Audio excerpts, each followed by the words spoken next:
ভিডিওটা তোমরা সবাই দেখেছো বন্ধুরা, মা কথাটা বলেছিল, তার পরের পার্টটা এই ভিডিওতে দেখা যাচ্ছে। সো শুনে নেওয়া যাক পরের কথা। বলো।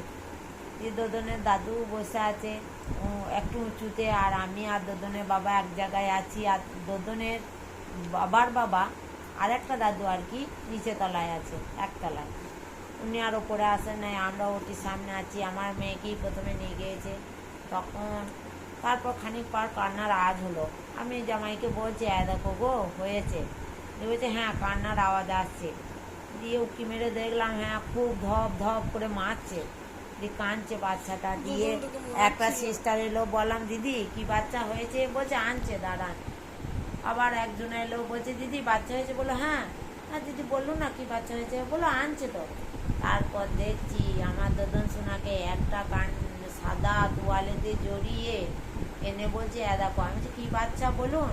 তখন তো আমাকে না বলে দদনের নুনটাকে তুলে দিয়ে বলছে এই দেখো কি হয়েছে। আমি বলছি ও ও বাবারে, বেটা ছেলে হয়েছে তো। আর দদনের দাদু একটু উঁচুতে ছিল, সে সিঁড়ি থেকে লাফিয়ে বলছে মারা রে।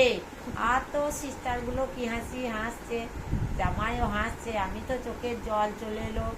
আর আমার মেয়ে তখন বলছে আমি ঘরের ভেতরে ছিলাম, আমার খালি মা বাবার মুখটাই মনে পড়ছে। যাক আমার বাবা তো শান্তি পেয়েছে। একটাই আমাদের যে ওর দদনের দাদুর খুব আনন্দ হয়েছে, কিন্তু দদনের দাদু 10,000 টাকা নিয়ে গিয়েছিল, 500 টাকাও খরচা করে। এটাই একটা জানার কথা।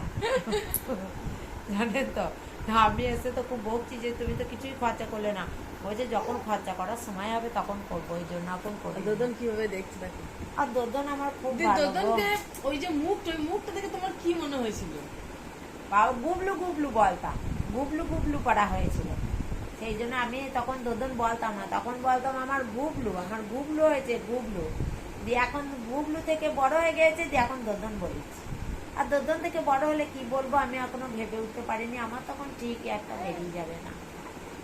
পরের কোয়েশ্চেন আবার পরের ভিডিওতে আসবো। চলো টাটা, বাই বাই।